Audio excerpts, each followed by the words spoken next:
Hi everyone, well it's a busy day here at the Munich Show. Today we're going to do something different. We're going to look at Crystal Classics. Now Crystal Classics is one of the premier dealerships in the world. What I love about this mineral dealership is that you can see a selection of fine minerals, not only from today but from long ago.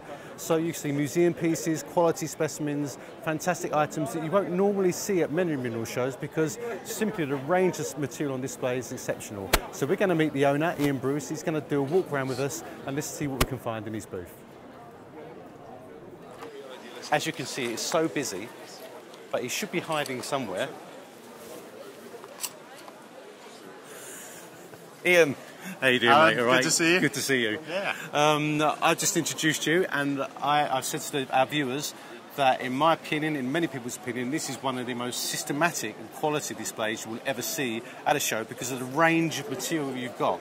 So let's have a walk through, if we can, and tell us a bit about your collections. Yeah, one of our specialities here at Munich is to try and show a representation of what our company actually does. This is maybe 20% of our stock. We have, we have a stock of quality minerals of 20 to 25,000 specimens, and here for the Munich show, we probably bring about 5,000 to 6,000 individual specimens. Wow. Let's have a look. It's my magic box of keys. Oh, Let's start out the front. Okay. These are some of our great German classics, and in this case, this is mainly from the Saxony Freiburg mining region. Right. And a lot of these are dating from even back as far as the 18th century. Yeah, of course. So the German schools at the heyday, weren't they? When they were teaching mineralogy in the early days, they were collecting from these huge open mines, but the silver mineralogy is exceptional, isn't it? Yeah. Really, I love this native silver. Yes, Look a at that. big silver leaf. That's fabulous. Look at that. Look at that. It's superb, isn't it? Yeah. It's just an old-timer, isn't it? It's a yeah. classic old-timer. Just beautiful. And, the sort of thing you would see in a museum. Yeah, and it's something you would expect to see at the Munich show as well, to be honest, but you don't often see many of these anymore because it comes out of old collections, recycled. That's it. And it's great. There's so many collectors that this would be in their collection. Yeah, no, it's a good old classic. And this is, this is another really old one. This is from the Freiburg mining district. We don't know exactly which mine, but as you know, Freiburg produced some of the best native silvers. Yeah. This is just beautiful. It's got the calcite and it's curly wires. The way it sits beautifully there. Look at that. Very collectible. Very collectible. This is the Proustite's good as well. That's nice. Yeah, we like Proustites. This is a little one, but we'll look at some more later. Look at that red colour. Yeah. And as you know, Proustite's one of the hardest things to get. Yeah. In the mineral world. Yeah. And this is from the old Alberode mine in Schliemann mining district. Classic locality. Before we go out of this area, let me just show you this. This is from Friedersdorf, and we all see the cassiterite from China. And this is a real German classic. Beautiful cassiterite twins from the Friedersdorf mine in Saxony. Little fluorite group on top. Oh yeah. That's fabulous. I'll tell you what I love about it. It's almost an underrated mineral, isn't it? Cassiterite. This is a great classic. Beautiful lustre, crystal form. And this is just think of that before China. Before the Chinese ones came out, and they were 10 times bigger. This is a great cassiterite from a classic European location. Yeah. Came out in the 19th century. It's real classic. And we often talk about benchmarks, don't we, in mineralogy? At the time, this would have been the finest of the species. Yeah, it could possibly have been. Other things are coming along and they're getting bigger and better, but some localities still retain that. Exactly. Yeah. So then, if we move over here, we got some more Saxony and Wulstendorf things. This is neat. Look at this for a fluorite from Wulstendorf. You've got a Wulstendorf fluorite. Yeah, beautiful red. Red iron oxide corners and tips. Yeah. Zoning, yeah, beautiful. That's really nice. This is small but exquisite. Look at that for an aconite from. That's aconite, yeah, aconite. Yeah, that's from Schliemann, from Shaft 38. Shaft 38, gangsite, yeah. Fabulous. Sharp, lustrous, no damage, just a wonderful little thing. Super collectible as well, yeah, aren't they? You get people who specialise, the thematic collections. German silvers are always highly sought after. That's got a good luster as well. Yeah. They can be sort of dull, can't they? They can, in a way, but that one's really good. So that's a selection of some of our German minerals. If we walk around the corner now, we can systematically go through the European classic locations, country by country, and see. And we can see how busy you are as well.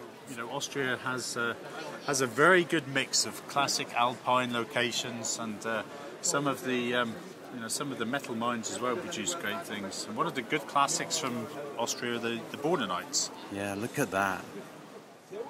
And it's a 19th, 20th, early 20th century specimen from Hüttenberg. And they're always partially, the Bornenites, you can see the shape, but they're partially pseudomorphed by Bindemite. Bindemite, yeah. That is real neat piece. Yeah, no, it's a good classic. And I love the way you still got the tiny little collection number on there. Yeah. From an old collection. That is really nice. Unusual to see them these days. I love these. Cavardi Gorge. Yeah, this is alpine mineralogy. Superb hematite crystals, usually platy. And if you look really carefully, you see these little rutiles. Little red rutiles on the crystal faces where they're epitaxially grown. That means they're growing on the morphology of the hematite crystals themselves. And I know that these are highly sought after, aren't they? And you find a cavity of those and you think like, wow. And you see a few of them, but quality-wise, the luster of that and the form. Oh, these are phosphorite as well. Yeah, just it's a little phosphorite. Aragonite, phosphorite, like coralline growth, not corals, of course, but there's the morphology of the aragonite itself. Yeah, one of the great Austrian classics, phosphorite from Styria. Very collectible. Very collectible. Beautiful stuff. And here in this cabinet we can see we've got a good selection of French and Italian classics. So we have some great Lafarge pyramorphites, garnets from Italy. So we have selections here of very fine Slovakian minerals, Slovenian minerals. It's there's something from just about everywhere. It's almost like we're having a tour of the world of mineralogy. Oh, it's the Develine. Beautiful Develine from the one famous find they had in Slovakia. Yeah. I guess this is 19th century Herrengrund, and one of the very rare copper minerals. Yeah. The good specimens that have ever been found all came from this one find. Very old copper mine. And that sort of happens today, doesn't it, as well? You get one find and that's it. And that's the beauty of mineralogy. And then all you have, then they work their way out. When they're sold, they come back to people, and sometimes they come back into the public domain and ready to be purchased. Yeah, exactly. And incredible. So a lot of these specimens in here, they date from the 19th century. Prebrum, very nice silvers from Czech Republic here, and Yakimov, one of the great silver locations of the world, with very nice Proustites from there. Yeah. It's harder and harder for us to find these fine specimens to sell, but occasionally they come up in collections, and that's what Crystal Classics is all about. Right, yeah, of course. Yeah. So more, pyramorphites from Prebrum. These are very early. You don't see, that's right. You don't see these often. Really, you don't. What else we got here? This is a beautiful thing. This Slovakian amethyst. We all know the amethyst these days from Brazil, but if you imagine that 200 years ago when that came out, that would have been unique, wouldn't it? It would. Yeah. Would have been really unique. It's still a very fine specimen, and as a European classic, this is wonderful. This is almost impossible to find. Yeah. So this portion of our booth is more the fine display specimens.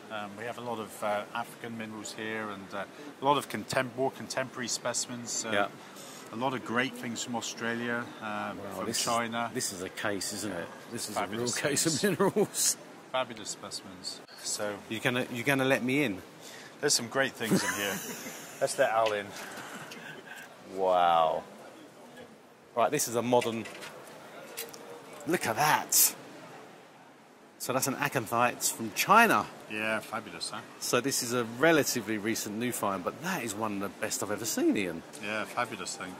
Look at these crystals. Huge, sort of pseudo-cubic. Yeah, see that would have come out within the last decade, but Yeah. a specimen of that quality will become a real classic in the future. Yeah, and you don't see these anymore now, do you? Well, this is another sort of big find. Yep. Then gone. One cavity and they're gone. And you can relate this back to the German material earlier, can't you? It, yeah. So this is the modern day equivalent of the Freiburg specimens that came out in the 19th century. Yeah. You've got one here from Australia. Yeah. This is The Endeavour. Another I love modern these as well. classic. They're so similar to the Johann Jorgenstadt. Jorgenstadt. Really similar. You put two together, and you can see subtle differences, but same chemistry, same mineralogy, same conditions, but the other side of the world. Yep. That is really Again, one beautiful. cavity. Yeah. And that's minerals, it's gone. So that's great colour. Great colour. this is a lovely little thing. This is a real classic from Broken Hill, Australia, and that combination of the Pyromorphite, yeah? pyromorphite on the coronadite. On the just coronadite, beautiful. yeah. Beautiful, beautiful. One of the hard things to get from Broken Hill. Yeah. I mean, Broken Hill was an amazing locality. The range of minerals, and I've actually been there. I went into the pit of Broken Hill. It was the hottest place I've ever been. Yeah. 54 in the pit. Really? Bottom. Yeah, 54 degrees. Crazy, but that is beautiful. This I like as well. This is Broken Hill. Oh, the spessartines, yeah. What a combination. Look at that. If you can ever think of a combination piece, the galena. That's like the spessartine garnet in galena. Galena, yeah. Of course, when you first look at that, you think, oh, it's a rhodonite, because you've got one there, haven't you? Can I pick this one up as well? Yeah. This is a classic rhodonite from there. Again in galena. And it's quite nice that you've got two similar coloured minerals, but totally different species in galena. That is great. So always when you come to the shows, you look carefully at all the specimens, because you might be surprised. So someone just walking past that might think, oh, it's a rhodonite, but actually not. It's a very nice spessartine.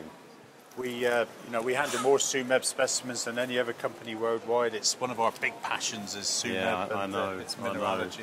And we've had a good number of collections in the last 6 months. So, here we can present some nice shiny new rocks. We bought John Schneider's collection, and John was one of the famous SUMEB collectors in Kentucky, America. Yeah. So a lot of the specimens here, especially these miniatures here, are from that collection. John Schneider's collection. He had very, very good taste. And also in this cabinet is a lot from the Carla Costa collection, which is another one of the very good SUMEB collections in America. And we're just really happy to have them here. Beautiful little jewels. But in essence, you're chasing down all these individual collections, you bring them together, you're selling them. You must see a lot of material come through your hands. So you must have expertise in the total overview of what is actually rare and what comes out, because you see it through time, yeah? Actually, I know a little bit about mineralogy, but I'll never know it all. Yeah. And especially with SUMEB, there's always something you've never seen. It's always surprising. Great locations. Yeah. And Crystal Classics, we have 31 full-time staff in our company, and we have 3 of us are full-time mineralogists, and we're able to we sell tens of thousands of specimens in a year. Yeah. So it's incredible what gets churned through the company. So from there we can we can have a quick overview now of these are some beautiful things from Africa, from Tranning, from Congo. From Morocco, some super museum quality specimens there. This is one of my favourites. It's only a disclosite, but look at the branching, the branching branching mass. on that. That's fabulous. That is the Berg Orchis. It's a classic disclosite locality. Yeah, and I've never had one like that with the those dendritic branches. Yeah. I tell you what I like. I love that. Yeah, this one of the great is a locations. really nice piece. Yeah, that's a great classic. Yeah. Sometimes you said often they're detached from their matrix, aren't they? But that 90%. one is on matrix. Yeah, 90%. Which is really rare to see. In this case, I love this is some of our really good quality European classics. I'll actually open this one up because there's a specimen in here that I really like, and it's this one. The Greece epidote. It's a Greek epidote. Look at that. I tell you what, Ian, that is absolutely new to me. Yeah. That is new to me. Yeah, I was in Greece about a month ago, and we bought part of a fabulous collection. Yeah, it's Greek. So in epidote, you know, you always think like Napawan, then you think Green Monster Mountain. Yep. And look at that. Look at the quality of it. Yeah, and actually it's terminated. Yeah. They're terminated All prisms. Terminated, yeah, all terminated prisms. And they got a slight sort of fibrous growth just at the end. You often see that in tourmaline, but it's got slight fibrous growth just on the terminations. Yeah. Very, very... it's nice again to see something you've never seen before from Cameria. Wow. I tell you what, you always look at the matrix. Just have a look at the back. See what the rock type is on. Wow, that's really... It's pretty as well. It's pretty, yeah. It's like a burst, isn't it? It's a famous blow blight out. Yeah, look at these. Look, Pyramorphite. It's been pseudomorphed by Galena. This is from Germany, isn't it? Yep. Yeah, German. That is really nice. Very collectible. So the what would originally be brown or green prisms has been totally replaced by Galena. Very nice indeed. Usually see the wires. Yeah, this is very rare to get a nice group of crystals. Yeah, silver crystals are rare. Of course, if you look, Kongsberg is the place for them. They're the best. But they are the best. Yeah, that's really nice. Beautiful little miniature. Yeah. Great crystallized silvers from wire silvers from Kongsberg. Some superb golds from Rosea Montana. Oh, the classic locality, yeah. Romania, of course. Yeah. Great Moschelandsbergite, which is a very ugly but rare mercury mineral. Mercury, yeah. And you often get native mercury on there as well, don't you? That's it, yeah. Hessite. So this cabinet, you know, this is nice. This is a beautiful cabinet of high-end European classics. Almost impossible to... I'll tell you what, that German Proustite is really good as well. Yeah. That's a great piece. Wow. So I like this. Yeah, it's a fun rutile star.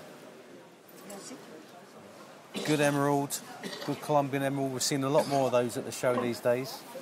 Of course, your Volodarsk is yeah, brilliant. That's a beautiful Volodarsk Heliodor. A good locality for you. Topaz, Ura Preto, classic locality. Mine today, but mine back since 1830s. Yeah. I was discovered 1831, this locality. One of the great locations in the world for minerals. Yeah. And if you ever see these I love these tourmalines from Stacknala as well. They're so indicative. You see that, and it's just, you just know. You know the locality. So sometimes things are so distinct, you know exactly where they come from. It's a lovely albiite tourmaline from... oh, wow. That's really from Barra pretty. de Salinas in Brazil. Oh, that's a classic locality. There's no repairs or anything. It's totally pristine. Very rare to get something like that. I love this little guy here. Yeah, yeah. How they got that out without damaging it, I'll never know. Oh, these are nice. And this is lovely. Nice. Have you ever seen anything like that? This is from Cruzeiro, but yeah, I have never had a locality. quartz growing on. No, I was just albiite thinking, before. it's strange. This is, yeah. That's a lovely specimen. And these Cruzeiro, they always have this sort of rubellite base, don't they? Yeah. And then they grade up into either green or even blue. I've seen some really nice blue ones as well. From the same cavity. We bought the best two from the cavity. This shows it better. Wow, look at that. So you've got the bigger quartz crystals. Yeah, look carefully, because sometimes you look at that and you might think, oh, it looks like calcite on the top. But when you really look carefully, you can see they're actually doubly terminated prismatic quartz crystals. Yeah. With very tiny striations opposite to the prism faces, which is, you know, another indication. But that's nice. That sits well, doesn't it? Yeah, that's a lovely thing. A nice parallel growth in here as well. And again, the colour. Sometimes, sacrilegiously, these are cut as gemstones, so you get bicoloured gemstones in the middle. But I think it's always nice to keep something like this as is. Yeah, this is one of my favourite cabinets where everything is, you know, they're all miniatures and thumbnails and, you know, beautiful selection of worldwide, very fine specimens. And this is one that we bought a couple of weeks ago from a collection we bought in Switzerland. Look at that. Oh, man. What is that? It's from Mammoth. It's Mammoth. It's Arizona. Mammoth, the Mammoth St. Anthony? Yeah. That is fabulous. That is a really good piece. Yeah, beautiful, beautiful, beautiful, pristine, not damaged, lovely, shiny. You can tell why they're so highly collectible. Yeah. Beautiful. Of course, this isn't in Twanning. It's not Sweet Home. It's Peru. It's Peru, yeah. A Peruvian. That's really good. Yeah. Beautiful scale. The scalenohedron. Look at that. What a combination as well. It just shows off the colour. That's really, really good. Ah. Aha. These look familiar. So here is a beautiful cabinet of the emerald green fluorites from our mining project in Weardale. Yeah, of course, yeah. So as part of our company, we actually operate specimen mines. Right. For for the mineral market. Yeah. And this is some of our new material from the. These are from the Rodgley mine in Weardale. These came out. This actually came out in March this year. Wow. Beautiful, beautiful, beautiful fluorite, highly daylight fluorescent, and these came out of these ones with the calcite actually came out a few weeks ago. And this is from the Diana Maria mine. Incredible! Look at the quality of those crystals. This is best colour ever. Fabulous. Yeah. And as you say, the calcite just sets it off. Now, I suppose we can tell our viewers, I've been to your mine a few times, and it's really unusual in this. When you clean out the cavities, the calcite doesn't cover the twins, does it? They sort of stand proud. Yeah, that's right. But it covers everything else, but not the twins. That's right, yeah. Which is very, really very, very strange. lustrous. But look at the quality. And sometimes when you look at the crystal faces, you can see the beveled edges of the fluorite growth. You can see growth features of the fluorite. I don't know if we can pick that up, but it's absolutely stunning. So we're going to have a little bit of fun here because I'm going to show you two of the real treasures that we pulled out last week. So I'm just going to go and grab these specimens a minute. Actually, wow! Yeah. These have been in the ground for millions of years until literally 2 weeks ago when we pulled them out. You know what? I've never seen such a lustrous fluorite from that locality, or indeed from England. Look at it's all about the colour. This is all about the translucency. Actually, this is so transparent, it's difficult to see the crystal faces. But I don't know if you can pick that up, Brian. Can you see the growth features on these crystals here in the light? That is just classic fluorite from England, but of a super quality. Absolutely super quality. Look at that. It's got another one. Oh dear. So this was the other half of the cavity. And this was great because it had... Now I've got a dilemma. Yeah. I can't decide. This is top quality. I love the way you kept some of the calcite on there. That's just how it came out. It came out. We haven't removed calcite. It came out like that. That's how they come out. Yeah. And I'll show you a picture of us actually at the mine with that specimen. When it was these were joined, this was one piece. And we've created two out of it. Look at the twins. It's all full of twins. In fact, there's more twins. Yeah, it's nearly all twins, and that's why it's all so gemmy. Tell you what, that is probably one of the best green fluorites ever found, if not the best. Did you ever see anything like that in the British Museum? No, nothing that quality. So this is a flashback. So this was on the 7th of October a few weeks ago, and we were actually at the mine, and that specimen there resulted in those two. So the two halves of that specimen became those two specimens there. Those two. That is incredible. So this is Miroslav, who Miroslav is great. He collected this. He spent 4 hours cutting this out. Yeah. And I was just lucky to be up there and help him pull it out of the mine. And that's the specimen straight out of the mine. See the luster that these things have. But can you also see how that is also fluorescing in the daylight, isn't it? It looks purple there because it's hugely fluorescing. Because it was never seen the light of day. It's the first time we've seen the light of day. Super fluorescent. So we go from that to that, and you can see the work and how much work is done to prepare such a unique specimen. This great case here it's all about fine, very high-end worldwide classics, and here we have a lot of the high-end American classics from Canada all the way down to Mexico and then down to Chile. So this is the North and South American very high-end classics. And in here again are some very senior specimens, things that would grace any high-end collection worldwide.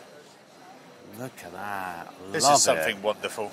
A Peruvian Proustite. Yeah, but super high quality. Still retaining its colour. That is really amazing. Little trigger terminations on the top here, look. Oh, wow. And next to it, we have the super classic Dolores Chanacillo. Probably the best known Proustite location worldwide. This dates from the 1850s. Very, very old specimen. Still great This colour. deposit must have been incredible when it's been mined. Really? Yeah, we have no idea. Look at that. Sort of course, solid Proustite. Look, you see this scale anhedra. Great colour, striations on the crystal faces. What a deposit that would have been. But this is the sort of creme de la creme of minerals, isn't it? Really, one of the hardest things of the species. Don't see them. One of the great you see quite a lot of those, but locations. it's a great American classic. Look at the size of those crystals. Huge parallel growth, forming these like bundles. Very typical of that mine, isn't it? Yeah, one of the great cavities. This is the same mine. Same mineral, different colour. Wow. Highly lustrous and pristine. This is a really nice piece. That's beautiful. It's like a flower, isn't it? Beautiful. This is a twin siderite crystal from, of all places, from Canada. Neat? Yeah, Mont Saint Hilaire. Fabulous. Yeah, one of the great Canadian classic specimens. When was this found? Do you know? I guess in the 80s. The 80s, yeah. This was from the Alexander Delerme collection in Paris, and we bought most of his best specimens, and this was one of the things we were very happy to get. I do love siderites. You know, it's a classic mineral. I know it's one of your favourite minerals as well, isn't it? Yeah.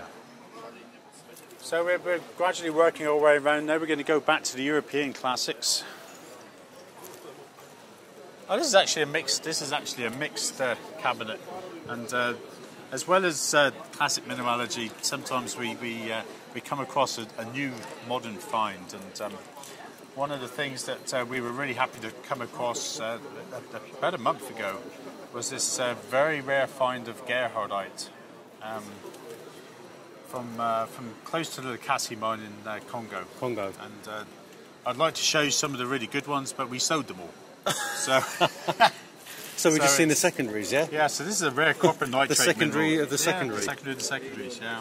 It's a very rare copper nitrate. And, copper nitrate, occurring in massive cuprite, yeah? Always in massive cuprite, yeah. Right. Very rare mineralogy, but very collectible for the... So it's these pearly, bluish crystals. Yeah. I'll tell you what, I reckon there's some very interesting other minerals in there. Yeah, Martin Stevko has been doing some work in Prague on these, and we had some very good Butenbachites, which, as you know, is a very rare mineral as well. If we move along now, we come across now to a nice display of Greek minerals, mainly from Larium. I was in Greece about a month ago, and we bought a lovely collection of Larium minerals there. It's not the easiest thing to get. We're really happy to have this collection because some of the secondary mineralogy there, the beautiful azurites, the livenites, the Greece azurites, adamites. I love the smithsonite as well. That's really nice. Yep. Some of this old mineralogy, we have no idea what those mines produced. No. Very little got saved, and we only see snippets these days of what really came out in old collections, mainly museums. Yeah. And these classic, these copper replacing woods, I love these. Yeah, these as are well. neat. These are really neat. These are mine timbers, aren't they? Yeah, so these came out in the early 1900s from Cyprus, from the Troodos Mountains. Yeah. And there was an English company went in and they reopened some of the old Roman adits. And when they were doing it, they came across these old pit props. Yeah. And because it was pitch pine, a lot of the resin in there had caused the copper solutions to precipitate within the wood as native copper. So you get these beautiful replacements of the wood. You see that in these cracks, and sometimes the whole thing can be replaced, can't it? When they're really saturated, I've seen solid copper wood, really unusual. Replacements. Really these unusual. are really good. Late stage mineralisation. Okay, now on to your favourite subject, Mr. Hart. English Oh, minerals. British Ooh. minerals. Come on, this is where I grew up with. I grew up with British minerals. So Wow. I don't need to talk during this. You know more about British minerals look, this than the anyone. classic Learoconites from Will Gall and St Day. I love these. Highly collectible. We see a lot of these in museums, but you never see them out in the public domain because they went to museums. These chisel-shaped crystals, you never get a blue colour as good as that, I don't think. But I love those. Really nice. Okay, maybe not the greatest specimens on the world stage, but for England, these beautiful tetrahedra in the quartz. This is really indicative of St Agnes, which is on the north coast of Cornwall, when they were tin mining. So looking for tin, and they often found these beautiful crystals of quartz and chalcopyrite. And sometimes you get beautiful blue and fluorites, purple-blue fluorites with all sort of stepped growth. And they're really collectible now, really collectible. Very rare things. Rare things. Very famous. Epimorph, siderite, epimorph after barite, called lady slippers. And of course this mine is the Virtuous Lady Mine in Devon, and it was thought that this might have been named after Queen Elizabeth I. It was an ancient mine, and they found in the mid-19th century these huge cavities full of boxes and epimorph slipper-shaped siderites, and they're very collectible. Sir Arthur Russell in the British Museum has a wonderful collection of these, but it's really unusual to see these out for sale. Yep. In the public domain. Really unusual. Yeah. And then over here we have drawers and drawers. You know, all our drawers are full of good classic specimens. So we try and do specimens for all levels, from a few hundred euros up to tens of thousands of euros. There's something for everyone at Crystal Classics. And this is what I like about you guys, because there's nothing like the thrill of looking in a drawer to see what you might find. Yep. It's a treasure hunt in itself. Yeah, you never know what's in the Crystal Classics what drawers. you'll find. Well, that's the tour of mineralogy for you. I think you can see the breadth and depth of the specimens, but also the quality that we have here. And coming to the Munich Show is probably one of the highlights. It's for all the enthusiasts to come to this and learn something. Yeah. So yeah, brilliant, mate. Good to see you. Thanks so much. Yeah, take care.